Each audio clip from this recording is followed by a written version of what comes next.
لیکن هغه بادشاهان که د فرعون په شکل کې وو، که د نمرود په شکل کې وو، که د شداد په شکل کې وو، که د نورو ظالمانو په شکل کې وو، څه وخت الله مقور کړی ده او بیا خدای داسې نیست و نابود کړي دي چې تر ننه پورې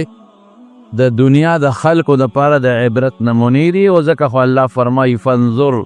کیف کان عاقبة الظالمین. نبی علیہ السلام ته وایي او مونږ ته اورئ، مونږ ته هم وایي سوچ وکړئ، فکر وکړئ، په سترګو دغه علاقې ووینئ، د زړه نظر وکړئ چې کومو خلکو ظلم کړی دی او د الله مقابله کې ودرېدلي دي، د هغوی انجام بیا څه شو. په دغه بادشاهانو کې یو ډله د فراعنو تېره شوې ده، د نن نه 4.5 یا 15,000 کاله مخکې دا تېر شوي دي. 4,500 نه واله تر 5,000 سال پورې 15,000 کاله 4.5 کاله مخکې یو ډله تېره شوې ده. او د عربو په علاقو خصوصا مصر، اوس چې ورته که مصر وایي، دا هم پکې او د دې نه علاوه نور علاقې د عربو دا هم پکې شاملې وې، نو هغې په دغه علاقه پاتې شوي دي، د الوهیت او د خدایۍ درجې ځان له ثابتې کړي دي او قوم ته ویل چې موږ ستاسو خدایان یو. او په مخ د ځمکې د جبر او د زور حکومت کړی دی دغې خلکو. ډېره موده د دې حکومت تېر شوی دی او د انسانانو ته مخلوق خدا ته په داسې نظر کتلی دي لکه موږ چې د خرو نه یا د سپو نه یا د غویانو نه خپل کار اخلو، بیا به موږ چې د خر نه کار اخلي سړی، نو څه ناڅه خیط خو به ورته واچئ، څه ناڅه ګیا خو به ورته واچئ. او د غوی نه که یو سړی کار اخلي، لاس پرې راکاږي، د انور نه یې بچ کوي، د ګرمۍ نه یې بچ کوي. ولې؟ ځکه چې دا د پیسو شی دی. دې دپاره ګورې زمونږ دا خلک هم نه کوي چې ما پې کار وکړه ستړی دی راشئ موړې کا، نه، که دا رانه ټپ شو یا دا رانه وغورځېده دا او یا رانه ټپ شو نو پیسې به مې غرقې شي، د پیسو دپاره لګیا دي. لیکن هغې ظالمانو به د دې خپل رعیت نه داسې کار اخیسته، داسې کار لکه یو سړی چې په خر مزدوري وکړي او ښه ستړي شي او بار یې لیکه کړي چې زه بار مړېږه، دقسې خدمت یې ته اخیستې. داسې روټۍ به یې ورکوله معمولي غوندې چې ته په ورځ کې یو ځل یو نوړی روټۍ یا په دویمه ورځ یو نوړی روټۍ، او د شپې ورځې به یې په خدمتونه او کارونه به یې کول. او ظالمانو چې چا کار نه دی کړی نو هغې له به یې داسې سزا ورکوله چې خلک به غریبانان یېرېدل چې خدای د سره څوک دی. په جمدونو یې څرمنې ایستې دي، په جمدونو یې په کاڼو باندې او په ننګرو کې په کاڼو په صوباړو ډبولې دي او ساګانې تېستې دي. نو چې یو مزدور سره ته دا چلو کې نو نور مزدوران غریبانان یریږي، بیا هغې بیا څه نه شي کولی. د فراعنه د مصر د بادشاه لقب به فرعون و فرعون د یو خاص بادشاه نوم نه دی. لکه زمونږ دې زمانه کې چاته وزیر اعظم وایي، چاته صدر اعظم وایي، چاته صدر وایي، چاته جلالت الملک وایي. خو دې زمانه کې چونکې اقوام متحده دا ټوله دنیا په یو صدر کې یو ځای کړې ده، نو تقریبا نومونه د ټولو بادشاهانو یو شوي دي، پریزیډنټ او صدر دا ورته وایي. هغه زمانه کې د هرې علاقې د هر خپل قوم د بادشاه به یو خپل لقب و. د حبشې چې به کم بادشاه و نو هغه ته به نجاشي وي، هر یو چې به و نو هغه ته به نجاشي وي. او د مصر چې به کم بادشاه و هغه ته به فرعون وي. دا فراعنه د دې جمع ده، دا د نن نه 4.5 کاله مخکې تېر شوي دي. دوی څه بعضې څیزونه ځان له جوړ کړي دي چې هغې ته احرامات وایي. د مصر په دوره چې زه لاړم نو ما هغه احرامات وکتل، نو د هغې متعلق تاسو ته زه بیان کوم. یو خو د الله د قدرت نښه به ستاسو مخکې شي، بل به تاسو ته دا پته ولګېږي چې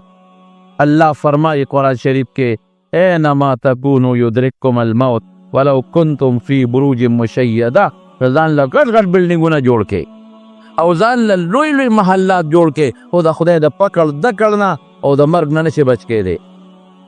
نو دا به تاسو ته ښکاره شي د خلکو ځان له څونه خوارۍ کړي دي، لیکن هغه خوارۍ د هغې څه شو، هغه خلک څه شو، د الله عظیم قدرت به درته ښکاره شي. نو دوی احرامات جوړ کړي.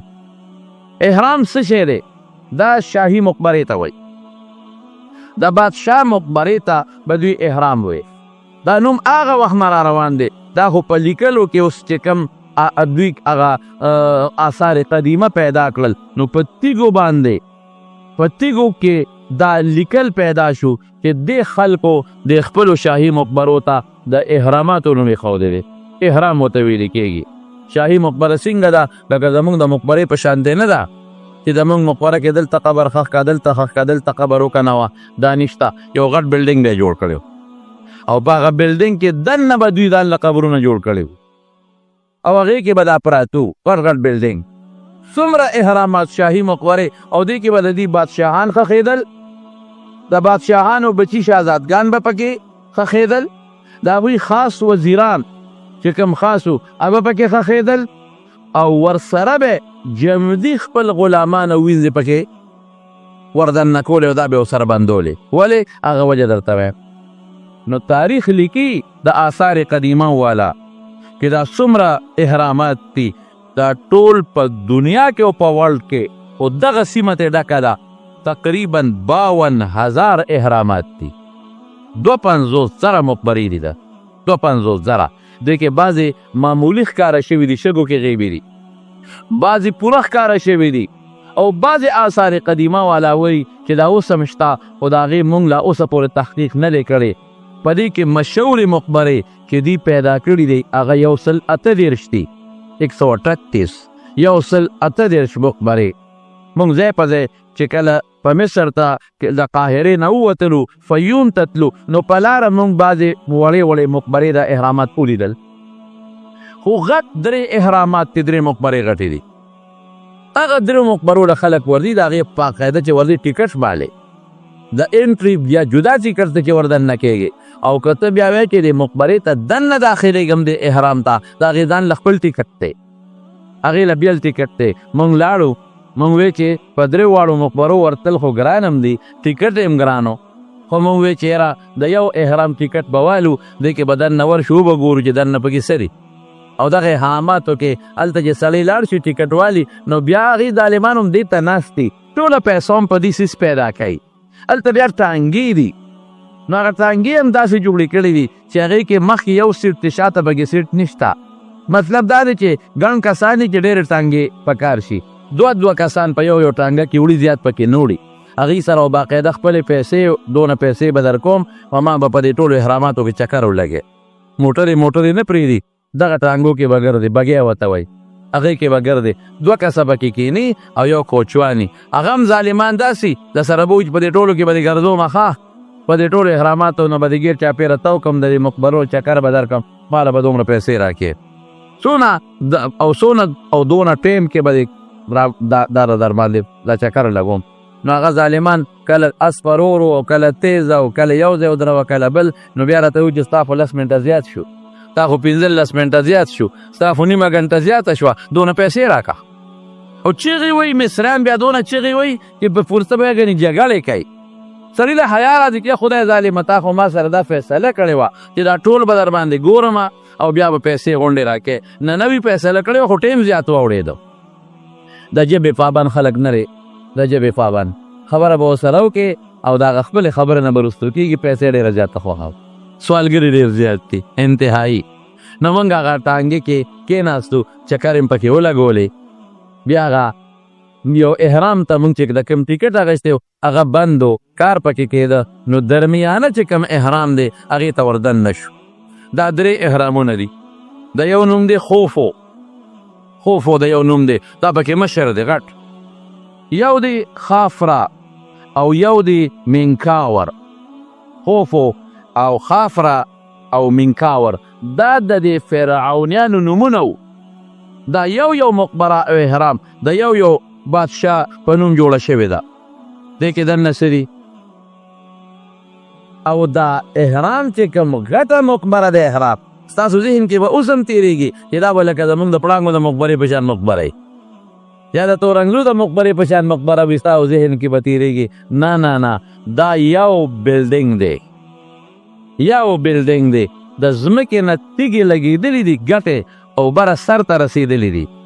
د ځمکې نه واله بره سر ته او په داسې انداز لګېدلي دي چې هغه ځای نه شروع شوي دي نو څوکې ته رسېدلي دي، د بل طرف نه شروع شوي دي نو څوکې ته رسېدلي دي، نو بل طرف نه شروع شوي دي نو څوکې ته بره څوکه جوړه شوې ده. څلورو طرفونو نه د تیږې خودې دي، تیږې ګټې بره څوکه ته جوړه شوې ده، څوکې ته رسېدلي دي. څونه اوچت دی دا احرام؟ دا د ځمکې نه هغه سر نه چې شروع شوی دی تر سره پورې 956 فوټه 756 فوټو هغه سر نه چې ونیسې تر څوکې پورې، دا بل سر چې ونیسې 756 فوټ، دا بل طرف چې ونیسې 756 فوټ، دا بل طرف چې ونیسې بره ترې څوکه جوړه شوې ده میناره غوندې. او بیا د دې ځمکې نه چې دا کوم دی دروازه لګېدلې ده سطح د ځمکې دا خو هغه پترس دی نو اوږدوالی زیات دی چې نیغ په نیغه اخلي نیغ په نیغه نو 481 فوټ ته جوړېږي 481 فوټه. دا یو بلډینګ دی جی، دا ټولې ګټې دي ګټې، څومره ګټې لګېدلې دي هغه هم درته ویم، ګټه څونه ده هم درته ویم. خو په څومره رقمه دا یو جوړ شوی دی، دا یو مقبره دا په 19 ایکړه جوړ شوی دی. 1734 40 جربه کې صرف دا یو جوړ شوی دی، 19 ایکړه کې دا جوړ شوی دی. او دا 45 منزله دی یو دنه 45 چتونه دی په دې کې. مونږ خو صرف یو سوړه ولیده، په یو سوړه وردننه شوم وکتل، ما چې تاریخ وکت حیران شوم چې دا تاریخ او ساینسدانانو چې کوم تحقیق کړی دی او دننه پې ګرځېدلي دي نو صرف د سیاحینو دپاره یو لاره کولو کړې ده، یو لاره یې کولو کړې ده. هغه لاره هم درته ویم چې هغه په کوم بنیاد ده، دا 45 منزله ده، 45 منزلونه دا په دې کې دي، 45 منزله ده. او دې کې کمرې دي، دې کې لارې دي، دې کې د قبرونو ځایونه دي، دې کې د هغوی چیمبرې دي چې دې کې به بادشاه کېناستېده، دې کې به وزیران کېناستېدل، دلته به آرام کو، دلته به فیصلې کولې. مونږ وایو صرف مقبره ده، نه د هغوی لکه څنګه چې قومي اسمبلی حال ته وردننه شي، د سپیکر پکې ځان له چیمبر د ناستې دی، د ډیپټي سپیکر پکې ځان له ځای وي، د قائد حزب اختلاف پکې ځان له کوټه ده، او د پارلماني لیډر پکې ځان له ده. دقسې په دې کې چیمبرې دي، د هر چا پکې ځان له کوټې به وي د شاهي خاندان. او صاحب من څومره کاڼي پې لګېدلي دي او د کاڼو وزن څونه و. اکثریت کاڼي چې دي، اکثریت یو کاڼی 3 ټنه یو کاڼی، یو کاڼی اکثریت څومره دی 3 ټنه. لکه ټن څو منئ؟ 10 منه. نو چې نو 90 لس کم 100 منه یو کاڼی دی. ودرېږه لا مخکې درته نور وایم 3 ټنه یو دی. او بعضې کاڼي الله اکبر 15 ټنه دي. او بعضې کاڼي تاریخ لیکي چې 80 ټنو پورې هم پکې کاڼي شته. دا کاڼي لګولې دي، خو عمومي کاڼي 3 ټنه، 3.5 ټنه او 3 ټنه، 3 ټنو نه واړه پکې نشته، 3 ټنه او 3 شته پکې، خو لکه عمومي کاڼي دا 3 ټنه دي. لس کم 100 منه یو کاڼي. دا څنګه کاڼي دي؟ دا غونډي نه دي، داسې تراشلي دي، داسې چې دې ځای نه ونیسې سره پورې هغسې پیمانه پکې یو شان به ځي، یو پکې بار نشته، یو پکې دننه نشته. او کاڼي څنګه لګولي دي؟ تاریخ لیکي وایي که پلاستیک پکې منځ کې وردننه کې دا د اکسرې دا پلاستیک سره دا سړی چې لاس مات شي سري دننه وباسي، دا که دا پکې وردننه کې هم پکې نه وردي، دونه پرسې لګولي دي. او یو کاڼي د پاسه بل کاڼي داسې لګولي چې هغه پیوند هغه خښتو کې نه چې دا بل پې دا پاسته لاړ شي چې هغه پیوند پکې د بند شي. څه ورته وایي؟ خښته چې په خښته وروړئ چې هغه جوړ هغه درس پکې نه ښکاري، په داسې طریقې دا کاڼي لګولي دي. بالکل چې لاندې نه ګورې مزې پکې دي، یو به پکې بار نه. او کاڼي په منځ کې څه شی نشي وردننه کولی، دومره ټیټې دا کاڼي لګولي دي. او دا کاڼي راوړي کوم ځای نه دي، دی د 800 کیلومیټر لرې ځای نه راوړي دي، 800 کیلومیټر 800 کیلومیټر نه راوړي دي. په څه کې راوړي دي؟ په دریای نیل کې. نو ما ته هلته خلکو وي دا نیل مخکې را دې خوا کې به ده، اوس نیل لرې تللی دی. موږ به مې دا بټي کې تاریخ چې مې وکت وي نه د دریای نیل نه دلته کې بیا له چوره اوستې وه، د دې نیل نه چوي راوستې وه نو دا به په کاڼي په 800 کیلومتر په درې نیل کې راوړو او بیا به په هغه چوه کې دیکې ورکولې نو د قدیشي ته به یې رانږدې کول مشهور خو آثار قدیمه والا دا وایي مشهوره داسې ده چې دی په دغه طریقه راوړي دي او دا بیا کاڼي به یې راوړه په څه باندې دی په کښتو کې راوړي دي کښتۍ خو هسې هم نه ډوبېږي خو کښتۍ کې هم چې دونه وزن شي نو ډوبېږي نو بیا د څاروو څرمنې ګنډلې وې د څاروو څرمنې او هغه داسې ګنډلې وې چې هغه لکه د ټوپ په شان دي وي چې هوا ترې نوځي هغه څرمنې به یې د هوا ډکولې هغه کښتو ته لاندې تړلې وې چې د دې کښتۍ او د کاڼي وزن شي نو چې د هوا والا شیدونه ترې لاندې وي چې دا ډوب نه شي په داسې اندازې دا دلته را رسولي دي او راوړي دي سړی حیران شي چې دی خېجولې څنګه دي دی لګولې څنګه دي هغه زمانه کې کرین خو نه چې د کرین په ذریعه باندې اوچت کړي هغه زمانه کې دا ټکنالوژي خو نه وه چې د دې په ذریعه باندې اوچت کړي نو اوسني ساینسدان څه وایي یو ساینسدان لیکلی دي یاره وایي زما ذهن دا اخلي چې دغه زمانه د جادوګرو ډېره زیاته وه نو د جادو په ذریعه ممکن ده چې دي د کاڼو دا وزن ختم کړي کاڼي بې وزنه کړي لکه اوس هم که ستاسو خیال وي نو په دې منډو کې بعد جادوګري نو هغې به غټ تیر هغه به په اوچت کې یا خدای پاکه زه یو کس نشم اوچتولی او هغې په یو کس باندې یو غټ تیر اوچتوي نو کیدای شي چې د جادو په وزن په وجه دوی په دې کاڼو کې وزن ختم کړي او په اسانه پیجولي خو دا هسې هغه فرضي خبره ده زما ذهن دا قطعا نه مني څوک وایي وایي دا د پیریانو نه کار اخیستی دی او د پیریانو په ذریعه بل اوچت کړي دي او بعضې حضراتو دام لیکلی دي اوسني تاریخ والا حضراتو وی نه وی داسې نه ده وی دی خټې لګولي دي او وروسته پې اور بل کړی دی او په دې قلا کې پخ کړي دي او د قرآن شریف دغه آیت چې ما درته ووی هغه دلیل سره نیسي چې کله د موسی علیه السلام او د فرعون مقابله راله نو فرعون څه وی فاوقد لي یا هامانو على الطین فاجعل لي صرحا هامانا خټې نه خښتې جوړې کا هغه پخې کا هغې باندې اور بل که او پخې که ماله یو محل جوړ که لعلي اطلع الی اله موسی چې د موسی خدای ته لږ ځان ورورسوم دی وي زما خدای بره دی معلومیږي دا چې هغه وخت کې خټه باندې به اور بلیده هغې نه به کاڼي او خښتې جوړېدلې لکه اوس چې څنګ په بټو کې د خټې نه خښتې جوړېږي نو څوک دا وایي زادان زما ذهن نه مني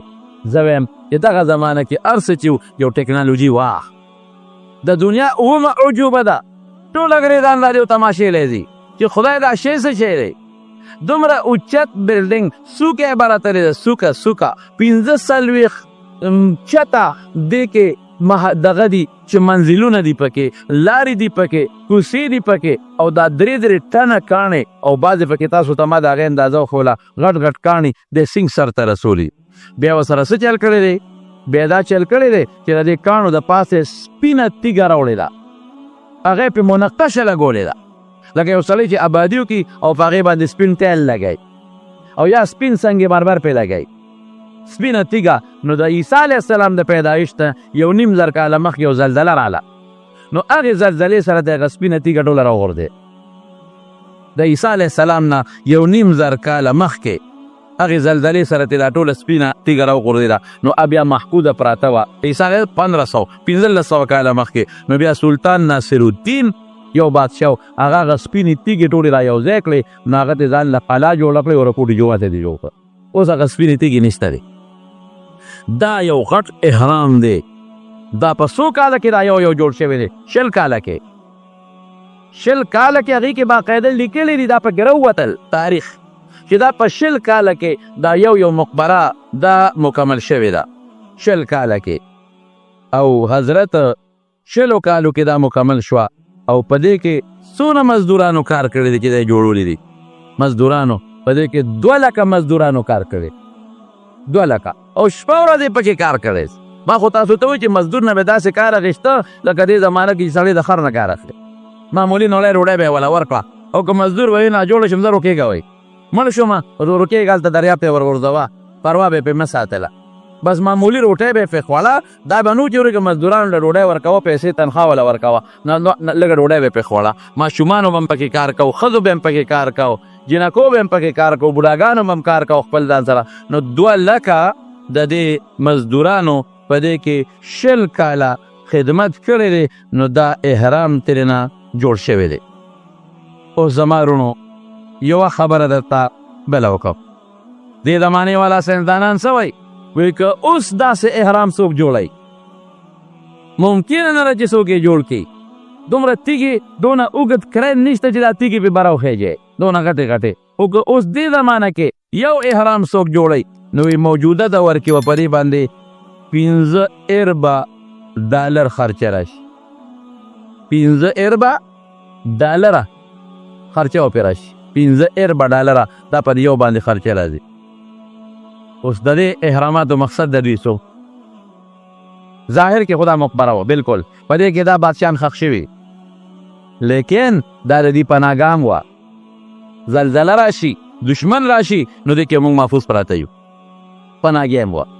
او دا د دوی یو شاهي دربار هم و چې دې ته به دوی بار څوک نه پرېښودل. دوی به پکې صرف سملاستېدل اوده کېدل به پکې او پل جون مې پکې دی روبار به ترې راوتېدل. رعیت ته د دې د داخلېدلو هېڅ قسم اجازت نه او دریم څه دا د دې د زندګۍ د تېرېدو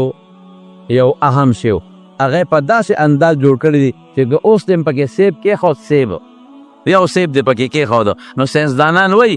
دا به 1000 کاله پروت وي خو دا بس ښه نه شي او خراب به نه شي. هغې کې په داسې طریقه جوړه کړې ده چې د نور د رڼا دا په یو خاص پکنیک نور نه ښکاري لاندې نور دا شعاع چې موږ ورته ګرځو دا نی خو دا نور هغه چې کم هغه د شعاع ده هغه په یو تکنیک لاندې رسېږي. د شپې د سپومۍ د ستورو هغه لاندې رسېږي. نو ما یو کتاب کته نو هغې کې لیکلي دي په هغه کتاب کې چې د شګاګو یونیورسټۍ یو پروفیسر و. شګاګو یونیورسټۍ یو پروفیسر دی د هغه نوم دی جیمز برسنډ که برنس دی جیمز برنس.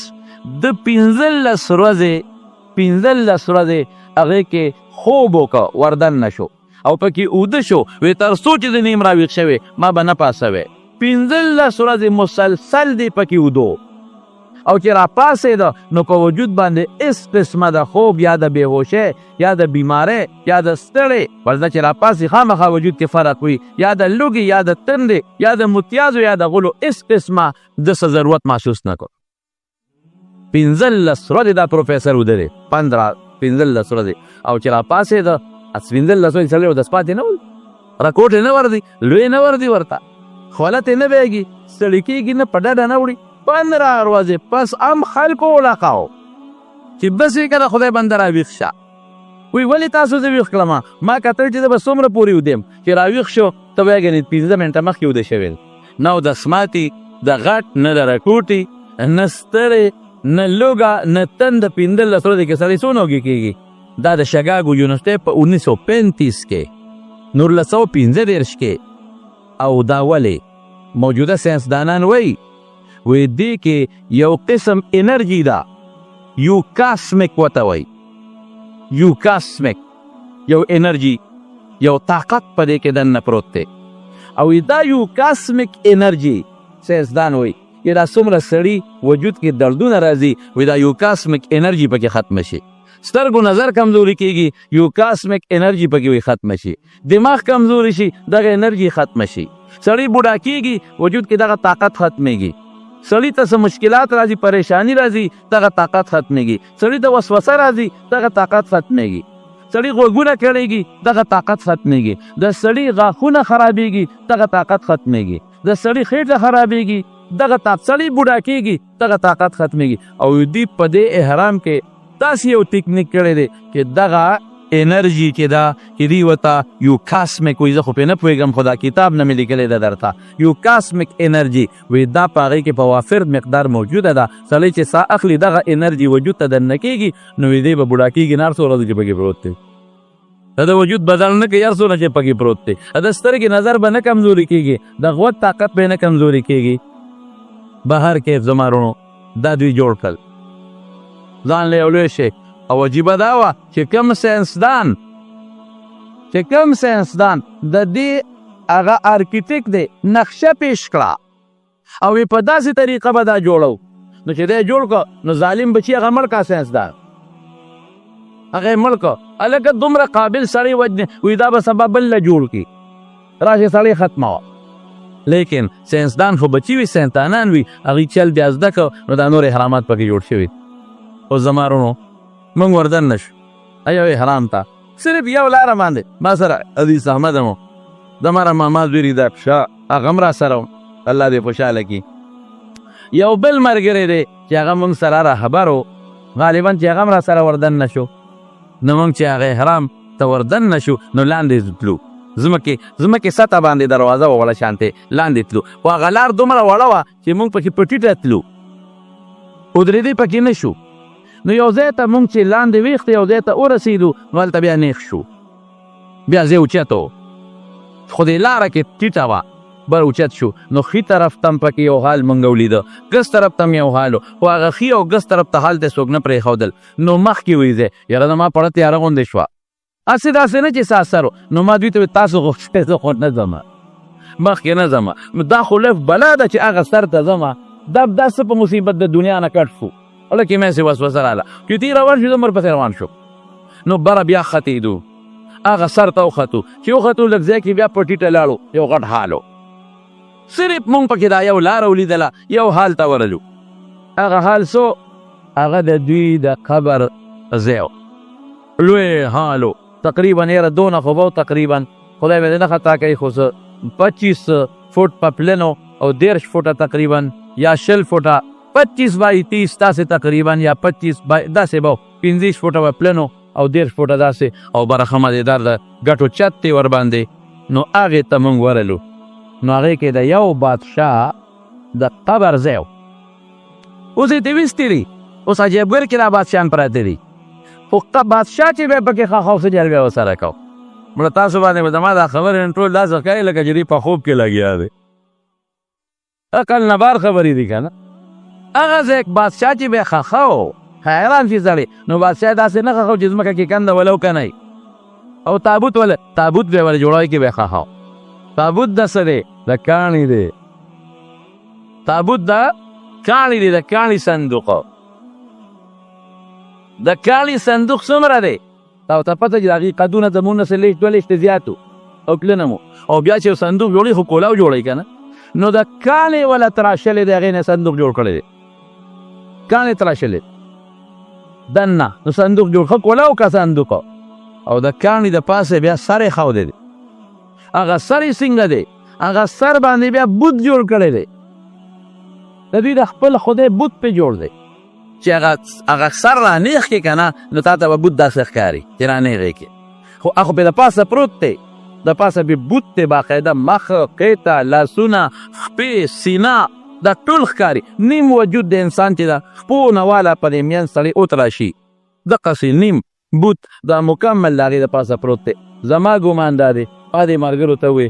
ما وې دا سر یې زما ګمان دا دی چې دا هم یو 1500 کسان را یو ځای کې چې اوبه هم نه لاقی دومره دروند ځکه کاڼي څوک اوچتولی شي چې 1500 را یو ځای کې که نه یاره چې په خوارو به تیزونه به ورته واچي اوچت به یې نه او دا صندوق د کافر بچو دا ستا بس چا په سر راوړی دی په ټنونو صندوق دی که نه په منونو نه دی په ټنونو د کاڼي صندوق دی پکې پروت دی دی سنګ را دننه کړی دی دی کوم ځای جوړ کړی دی دی دلته را دننه کړی سنګ دی دا دلته کې ښودی سنګ دی قسم دی که پکې و اسم نو لیکن هغه ځای کې مونږ خوله نه محسوسوله مونږ پکې ګرمي نه محسوسه کړې خو نه دیدار پکې ولاړو لوی چتو نو دا بادشاه به داسې چل به وکړو دی به په صندوق کې بند کړ چې مړ به شو او د پاسه به پې دغه سر کېښود او په سر د هغوی د خدای بوته دا به دلته کې دا بادشاه به یې سنبال کړ د دوی عقیده څه وه د دوی عقیده وه د دې بادشاهانو چې روح نه مړ کېږي دا جمدی وي او دا روح کله چې د روح وغوښتل نو دی به جمدی کېږي به خدای نه مني دا روح نه مړ کېږي دا به جمدی وي کله چې دړه کې رالل چې زه واپس جمدی کېږم نو دی واپس جمدی کېدی شي او چې کله هله کې رالل چې نه جمدی کېږم دی به چکرې نه به جمدی کېږي او چې کله هله کې رالل چې جمدی کېږم نو جمدی به شي نو دی به څه وي په دې صندوق کې به دی پروت وي محفوظ به که دا روح بیا وي چې زه جمدی کېږم دا روح ډېر طاقتور دی دی به دا سر د ځان نه په خپله لرې کړي په دې وجود کې به ننوځي نو چې وجود یې محفوظ پروت وي او چې دا به بیا په دې صندوق کې دا باچا کېښوده که نه دا فرعون دا باچا نو ده سره به خپل زیورات هم کېښودل سره زر او سپین زر او هیره او جواهرات.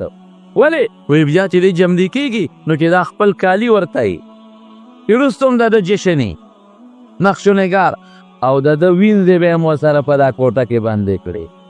د غلامان جمدي ابه مو سره باندې کړل دله چې به ډوډۍ په خوله باورچي ابه مو سره بند که دله چې به کوټه کې جارو والا څومره د خدمتګار جامو اینځلو والا دوبي ډوډۍ په خولو والا جارو والا د خدمتګار دا ټول به ورسره بند کړل څه دپاره وی تاسو دلته داسې د سره بندو که دا روح به ده کې راغی او جمدی شو نو چې دته خپل خادمان ولاړي هر بچو چې دروازه دې ورپسې بنده کړه خادم پلار به جمدی پاتې شي اسانه زمونږ په ګېړو ستړه واته نه چې تو شو تختو سره دی نه چې څه حبس پکې نو د اکسیجن څه کمې پکې نو او داسې انداسې دا څیزونه جوړ کړي دي سړی حیران شي چې خدای پاکه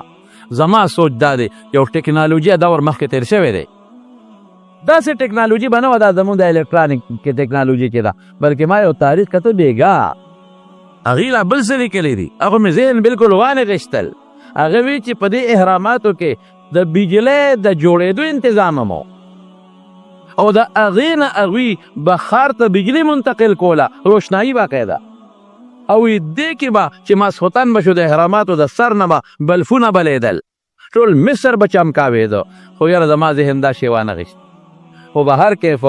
دا یو ټکنالوژي وه په هغه زمانه کې خو موږ ته اوس پته نشته ځکه څو ځله دا دنیا خدای غرقه کړې ده چې هغه ټکنالوژي څنګه وه په کم انداز دا کاڼي ښې جوړې دي په کم انداز ځکه سیمټ لنټر پکې نشته سیخ پکې نه دی لګېدلی لرګې پکې نه دی لګېدلی ټوله تیږه ده او خټه ده په کومه طریقه دوی دا بلډینګان جوړ کړي دي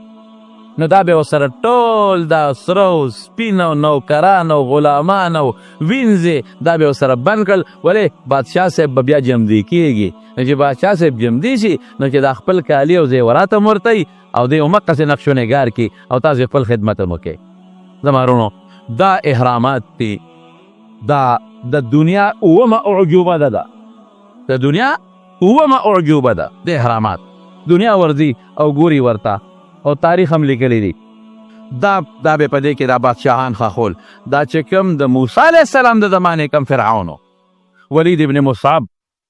ابن ریان مشهور داسې ده څه نومونو کې بعض علما اختلاف هم کوي نو دی هم په دې کې پروتو بلکې یو خبر هم یو تاریخ کې وکتله چې د عیسی علیه السلام د پیدایش د 500 کاله مخکې په دې یو احرام باندې غلو حمله وکړه نو چې دننه پکې څومره سره و سپینو خره بچو ته هغه ټولو تختوله بنګلي منګلي به دوی اچول هغې ته غونډو تختول به هر کیف د موسی علیه السلام د زمانې دا فرعون دا مخکې یو علاقه ده دی هلته ښخ کړی او دا خپل سامان او دا سره سپینې ورسره ښخ کړي هلته غلو پې حمله وکړله نو هغې بیا راویسته نو بل ځای ښخ که نو هلته پې غلو حمله وکړه ځکه دوی به ورسره خپل سره سپینې ښودل نو بیا هغه د احرام ته راوړه نو په دې احرام کې پروتو نو دا تقریبا 1905 په دغه کې 1898 کې دی بیا پیدا شوی دی دوه کم یعنی 1898 کې دی پیدا شوی دی 1800 ولې قرآن شریف کې رب العالمین فرمایي یو انسان که ډېر هم سر اوچت کړي او ډېر هم ته سر اوچت کې لا تمشي فی الارض مرحا انک لن تخرق الارض ولن تبلغ الجبال طولا الله وی ځان پسې خپې مه راکاږه او سر نیغ مه کوه چې په سینه داسې ګرځې په ځمکه کبر سره مه ګرځه لا تمشي فی الارض مرحا انک لن تخرق الارض که ته ځان پسې دا خپې وې که نه مټې وې والله که دا ځمکه وشلې هېڅ هم نشي کولی او که دا سینه داسې وړې د کبر نه نو اسمان ته سر نشي اوچتولی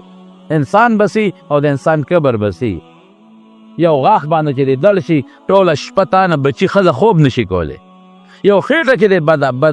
دغه شوه بې اعتداله شوه او دل پرې راغی دستونه دي شو ټول کور درنه بیا بېارامئ په خېټه دې درد دی ما ډاکټر ته رسوی نو کم انسان چې خپل او د سماتې ځای ته نشي رسولی که نه کم انسان چې یو غاښ د درد نه ځان نشي بچ کولی که نه کم انسان چې د یو ماشي د ټک د وجې نه دی ځان نشي بچ کولی هغه انسان بسي او کبر بسي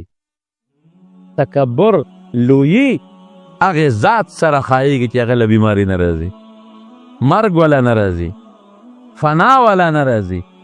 محتاج چاته نه دی، بیماریږي نه،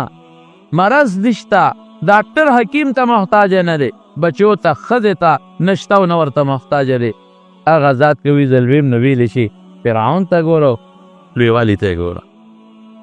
الله پاک قرآن شریف کې فرمایي د خو د خدای مقابله وکړه چې څه وایي حامانه ما له خټه باندې اور بل کا، خښتې راله جوړې کا، فجعل صرحا یو محل راله جوړ کا، لعلي اطلع الى اله موسی، د موسی خدای سره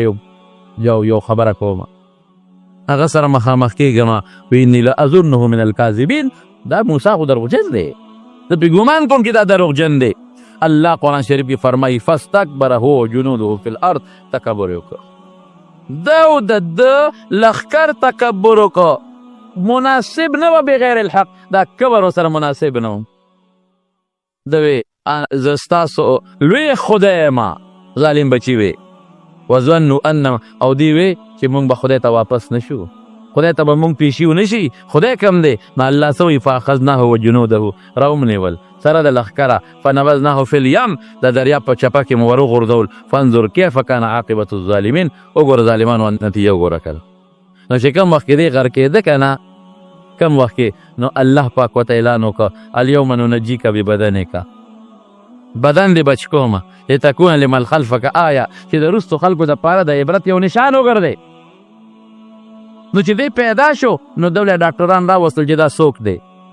نو چې معلومات یې واخیستل، کوم ځای کې راووت هلته کتبه هم لیکلې وه، دته به رمسیس ثاني وې، دویم نمبر فرعون،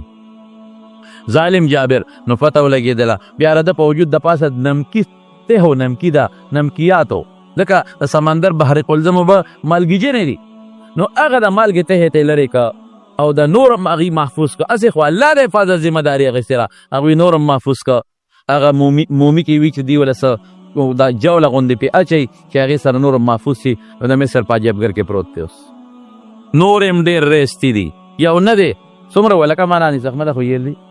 11 دا غټ بادشاهان په هغه عجبګر کې پراته دي، خو هغه جوله یې پې مګلې ده د پاسه، هغه جوله چې هغې سره خرابېږي نه، دا پکې راوتې دي او دا په شیشو کې بند دي، او یو حال کې 11 واړه پراته دي او په شیشو کې بند دي، او هغې ته مخصوص دغه لګولی دی ایسی، هغې کې دننه شیشه ده ښکاري، خو دننه یې ورته ټمپریچر لګولی دی، په هغې یې لیکلي دي چې دې وخت کې د دومره ټمپریچر دی چې خراب نشي. هغه میوزیم ته هم زه لاړم، دا خو هغه احرامات او هغه مقبرې وې چې دننه مونږ ولیدلې. میوزیم ته چې لاړو اهو سړی حیران شي کم شیزونه پکې پراته دي. د دې فرعونیانو د استعمال سیزونه، لوښي، پیاله، چانکونه، ځان له چیمبرې دي د یو سیز د استعمال لوښي ټول پکې پراته دي. دا هغه زما د سرو زرو لوښي، د سپینو زرو لوښي، د تانبې لوښي، د سپیلو لوښي، د اوسپنې لوښي، د ټیکرو کټوۍ او لوښي، دا ځان له چیمبر کې پراته دي. دا هغه سیزونه چې دوی به استعمالول او د دې قوم به استعمالول، دی به بالخصوص استعمالول او د دې قوم به استعمالول. ځان له پراته دي ناشنا پیاله، ناشنا منګي، ناشنا دیګونه، غټ دیګونه پکې پراته دي په میوزیم کې، په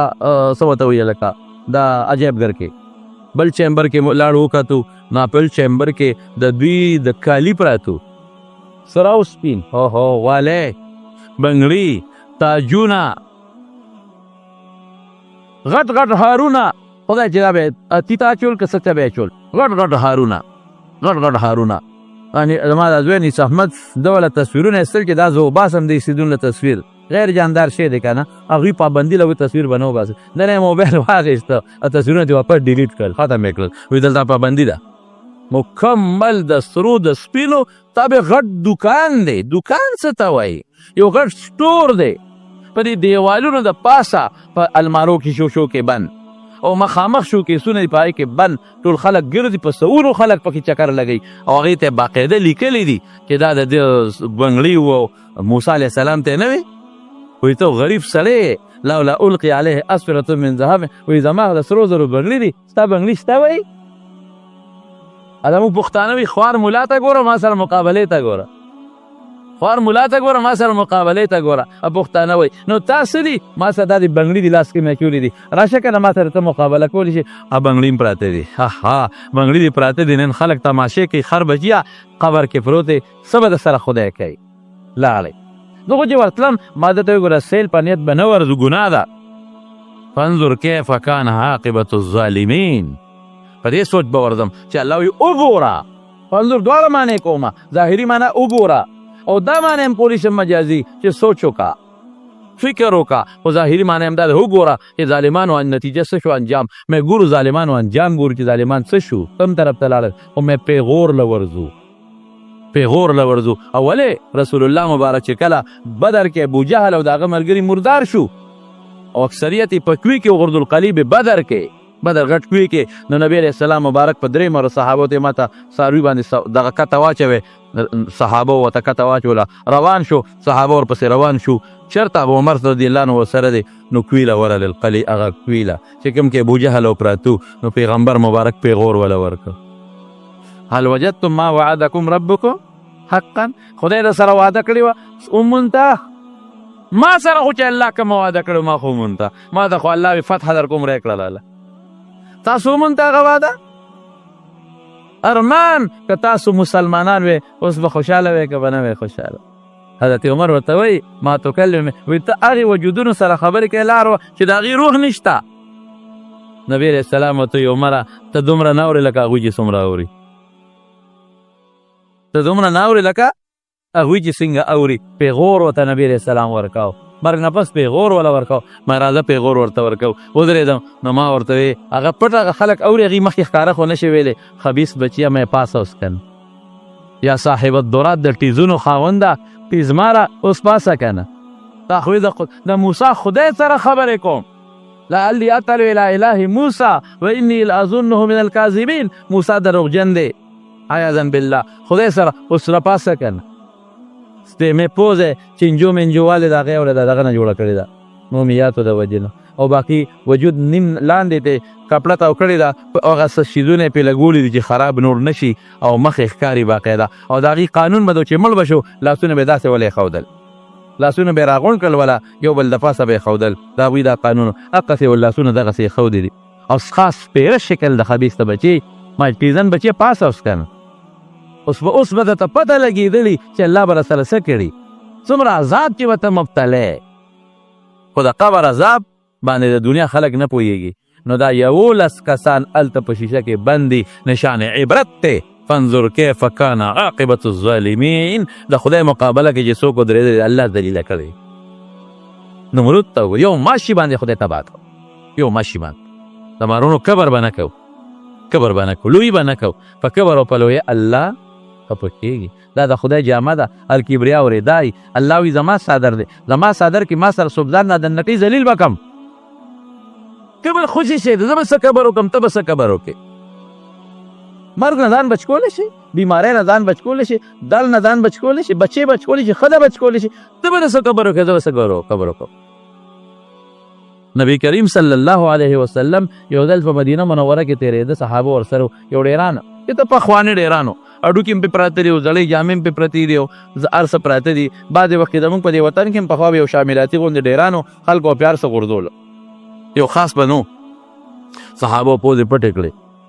رسول الله مبارکو فرمایي دا څه شی دی وی صاحب دا ډیران دی نوړه څه شی دی دا زړې جامې دي زاړه اډوکې دي زاړه خوراکونه چې څښا شي دلته غورځولي دي ډېر هوښیار و ډېر پویه خدای ورکړی و ډېره پویه الله سره نسبت دی د پیغمبرۍ کن نو څه وایي وایي نه دا هغه شی دی چې کوم دپاره مسلمان وجني جامې له مسلمان وایي پیسې له وجني پیسه باندې جامه چی کړ پیسې له وجني جامې له وجني ډوډۍ له وجني خوراک له وجني ادا یې دلته پراته دي پوزه دې پټوئ دا خو هغه شی دی چې تاسو په یو بل وجنئ مسلمان د مسلمان عزت پې اخلي دا هغه شیان دي نن پوزه دې پټوئ نو چې کوم انسان په خېټه کې هغه بلا پرته ده چې راوځي نو دې ته خپله پوزه پټوي چې د خېټې نه راوځي نو دې په خپله پوزه پټوي او ځان د خلکو نه لرې کوي څوک رانه خبر نه شي او ډېر لرې ځم چې کوم اواز ورسره وځي چې هغه څوک ونري نور لرې ځم چې کوم بوی ترې راځي چې هغه څوک خبر نه کړي نو مړه دا انسان ته ګوره قبر ته یې ګوره په قبر الله ډېر خفه کړي، عاجزۍ باندې الله ډېر خوشحالي. موږ د الله د قبر نه وساتي، الله دې به موږ کې عاجزي پیدا کړي. نو دا فرعونیان پراته دي. یو بل حال ته لاړو، یو نو اوهو هغې کې هغه صندوقونه پراتو چې کم کې به دا بادشاهان ایښودل او دفن کول به. نو یو صندوق په ټنونو ونو چې خدای دی جوړ کړی څنګه دي د کاڼي نه، تراشلې څنګه دي دننه، څنګه جوړ کړی دي، سر لی پکې ځان له ځای جوړ کړی دی، د خېټې جدا ځای دی، د خپو جدا ځای ډډ او سر، او د هر صندوق سر ورسره پروت دی او هغه سر باندې د دوی د خدای بوت دی،